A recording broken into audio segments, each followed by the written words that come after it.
The Oracl Network. Look deeper. They murdered her. A vile and disgraceful act. We were able to discover the remains of 2 humans.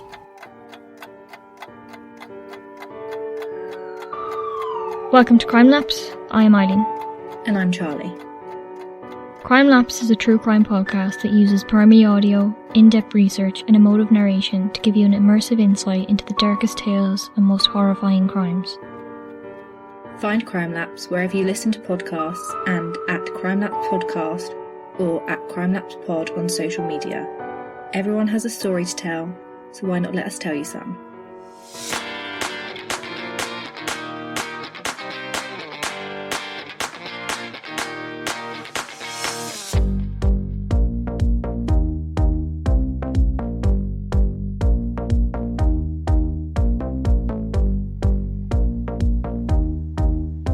Hey, Rainbow Warriors. This is my disclaimer.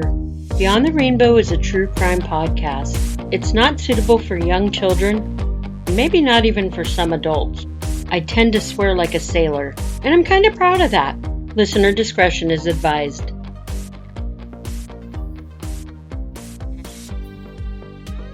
Hey there, Rainbow Warriors. Welcome to Beyond the Rainbow, True Crimes of the LGBT. I'm your host, CJ.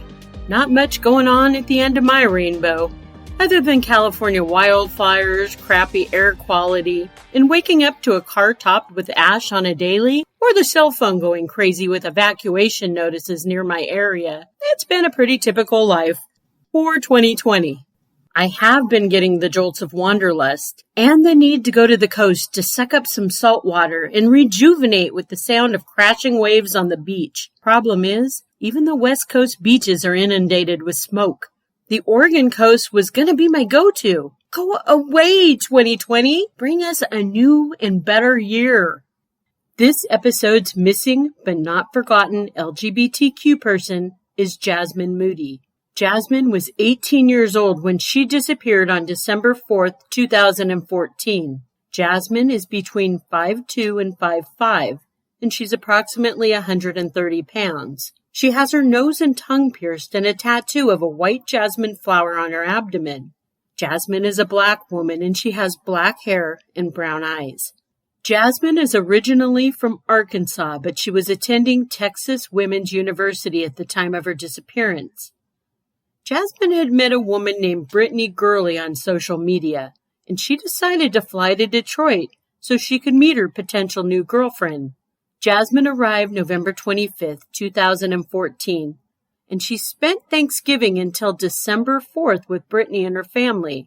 Jasmine was supposed to fly back to Texas on December 5th. The night of December 4th, Jasmine and Brittany had gotten into a very heated verbal altercation. Brittany was apparently mad at something that she saw on Jasmine's Facebook page, so she stormed out of the house to blow off steam. Not long later, Jasmine had gathered her belongings and she also headed out of the house. This was all according to Brittany's mother. When Brittany saw Jasmine had her things, she tried to convince Jasmine to come back in and even told Jasmine she didn't know the streets of Detroit. She shouldn't be wandering out on the streets at night. The streets weren't safe. Brittany then said, seeing Jasmine was hell-bent on leaving, she grabbed Jasmine's bag. She headed back into the house, thinking that Jasmine would follow her so she could get her stuff back. Brittany continued on to say that when she went back outside, Jasmine was gone. Jasmine is considered endangered missing. Her mother doesn't believe Brittany or Brittany's mother's stories. She said she knows her child wouldn't go walking in an unfamiliar city alone at that time of night, especially when she would be flying out of Detroit the next morning for home. If you might have information about Jasmine, please contact the Detroit Police Department at area code 313-596-2221. I will also post that number along with the Charlie Project page for Jasmine in the show notes, and also on my website, beyondtherainbowpodcast.com. And if you could please copy the flyer and post it to your social medias, that would be awesome. So Rainbow Warriors, I'm going to warn you now. The story that you're about to hear gets somewhat confusing, considering how many people may or may not be involved. I'm going to do my best to simplify it, but it's possible this case that I'm covering is linked to not just one other case, but maybe several, including one very huge and infamous case called the Delphi murders. So Rainbow Warriors, grab tightly onto your unicorn's mane, as we're in for some crazy turbulence over Indiana. How many of you have known someone who was a born caretaker? Hey, maybe it's even you. A caretaker to me is someone who is kind, giving, selfless, and always takes others' needs into consideration, even before their own needs. Oftentimes, a caretaker is employed in some type of caregiver position, such as in the medical profession, or education, or even with animals. I love these kind of people, but I feel bad because I know that they have a tendency to allow themselves to be walked on by people with more manipulative personalities. That is the case of 49-year-old licensed practical nurse Charles Ray Hanish. He went by Ray. From everything I've ever read and listened to, etc. about Ray, he was an absolute sweetheart of a man.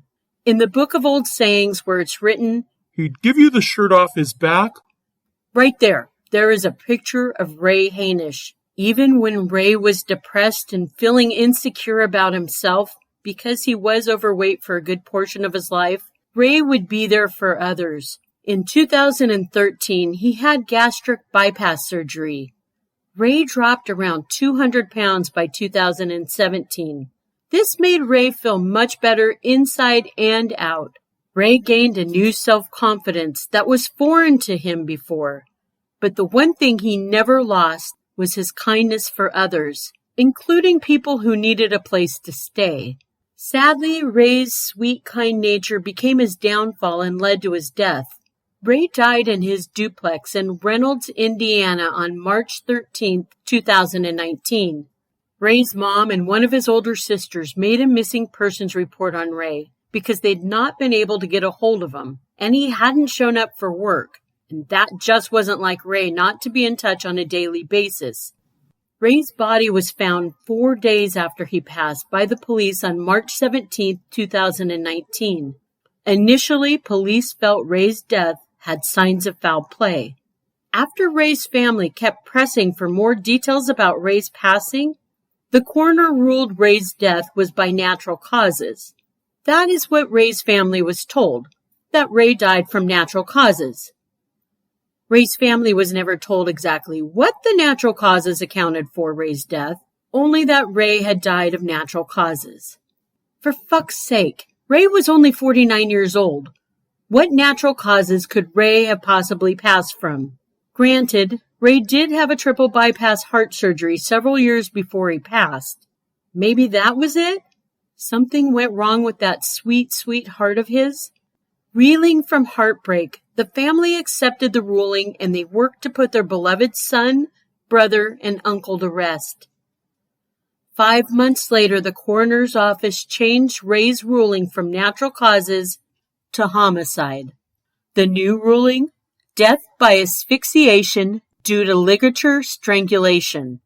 Please help me to understand how you can go from declaring death by natural causes, even though the police originally said it looked like someone killed him, then not explain what the natural causes were, to homicide, and that Ray was murdered. How completely incompetent are you at your job? This happens far too often with medical examiners and coroners, usually in cases that are immediately labeled suicide, but it's later found to be homicide.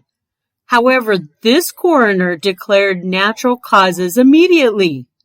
You have the degree and are supposedly the expert, Mr. Anthony Dable, White County, Indiana coroner. Who are we to question your ruling? Damn, how about getting your facts right the first time? And then the family won't have to sit on erroneous information for 5 months. This incorrect initial labeling Might have been why there were only 2 articles written about Ray's case. There was no television coverage. Local news didn't even come out. There was nada.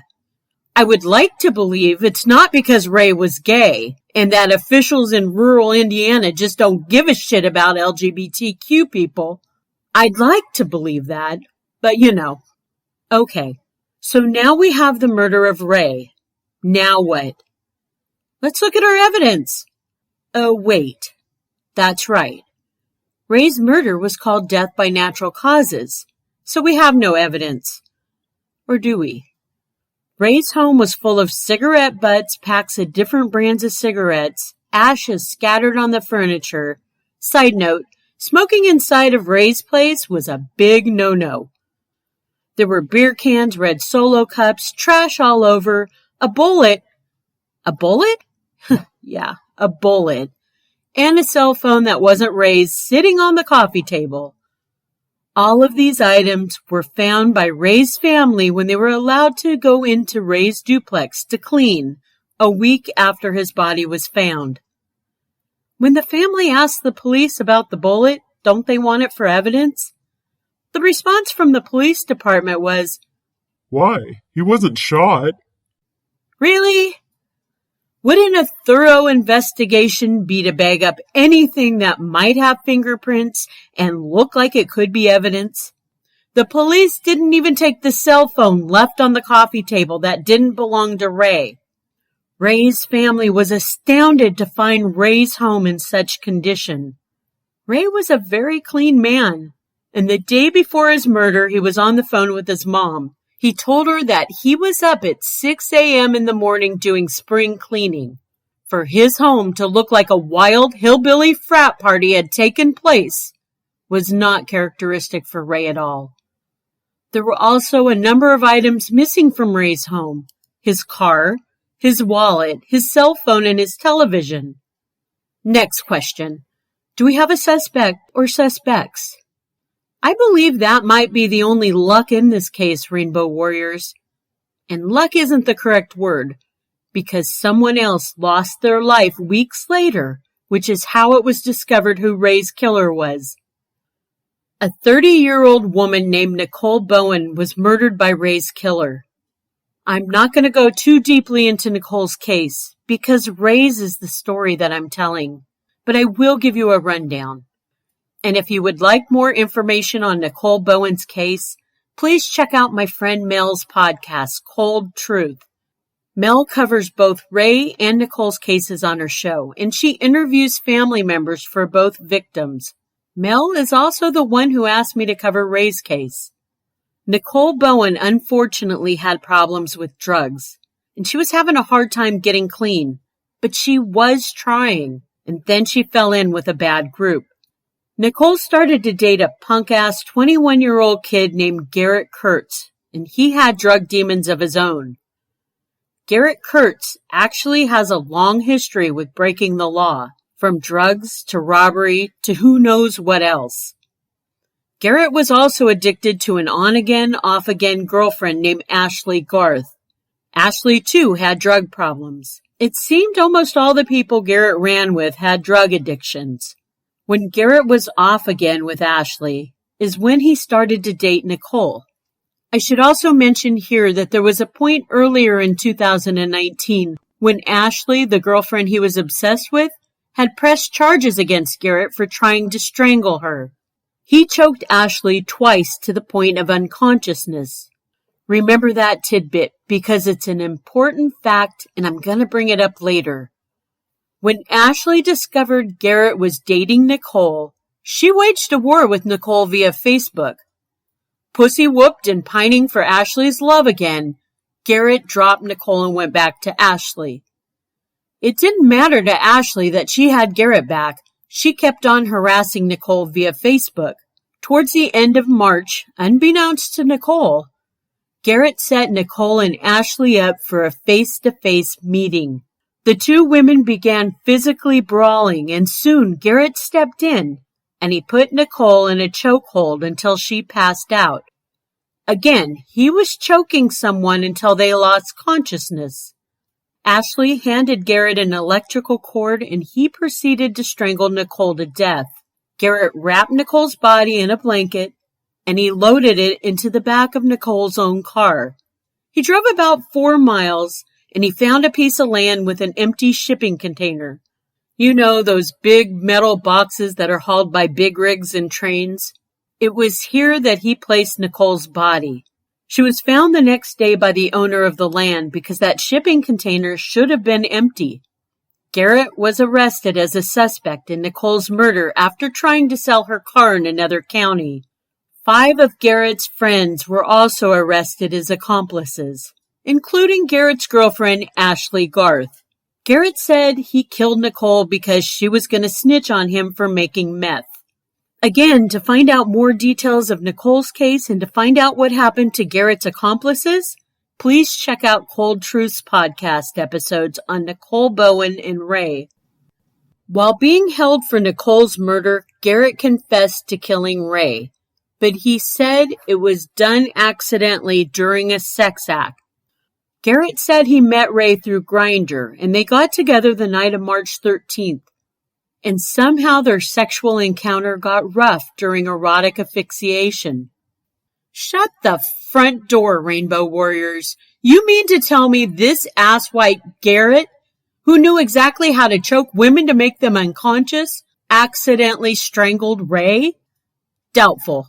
And why would Garrett bring along several friends to a Grindr sex date, including Nicole, the very woman Garrett was dating and then killed just weeks later? It's not 100% confirmed that Nicole was there with Garrett the night of Ray's death, but even Nicole's family feels like she was. They think Nicole was killed because of what she knew about Ray being murdered by Garrett. It is said that there were at least 5 people at Ray's place the night he was killed, and most likely some of them were the same people who were present when Nicole was murdered, minus Ashley Garth, who wasn't with Garrett at the time. But the odd thing is that the phone that was found on the coffee table at Ray's when his family came to clean was Ashley Garth's. Was there any evidence that Garrett really had sex with Ray? I can't deny or confirm this because I don't have access to Ray's coroner's report. Personally, I feel like Ray's murder was staged to look like a sexual encounter gone wrong. After Ray died, Garrett and his friends stayed on to party. If Ray had died as a result of an accident, why didn't these fools call 911 instead of staying in his home to party for the next few days? I say bullshit. It was not an accident. What would be the motive to kill Ray? Robbery, sure. To be honest, though, I believe something deeper and more sinister within this murderer, Garrett Kurt's psyche. Other demons besides drugs and domestic abuse loomed in Garrett's mind.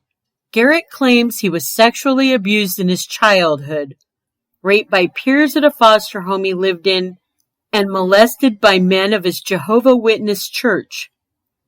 It's possible Garrett felt like he had a vendetta to take out on gay men. Ray apparently wasn't the first gay man Garrett reached out to on Grindr. The other men, though, were lucky to escape with their lives. But maybe if we look even further, just maybe Garrett is homosexual and he's afraid of emotions and feelings he doesn't understand. You might be saying, CJ, you dumbass. You always think that the straight guy who kills a gay guy is gay. Besides that, Garrett had girlfriends. You don't have anything to back that up. And you know what? You're right, Rainbow Warriors. But if you look at serial killer Colin Ireland, he'd been married to 2 different women, but yet he attacked gay men. He never admitted to having sex with these men, but in his kill kit, he had condoms. And Colin Ireland would get furious if he found one of his victims was HIV positive and didn't tell him. So don't tell me that Colin Ireland wasn't at least bisexual. Serial sadist Robert Bennett, the handcuffed man, he married a woman. And then he would attack gay prostitutes and have sex with them. It's not all that uncommon for a self-declared heterosexual to be bisexual or gay. In many southern and midwestern states in the United States, religion and churches govern the mindset of the population, deeming homosexuality as sin. This makes it very difficult for an LGBTQ person to live their truth. Which means if Garrett truly is gay, hating that part of himself could have played a part in his motive to kill Ray.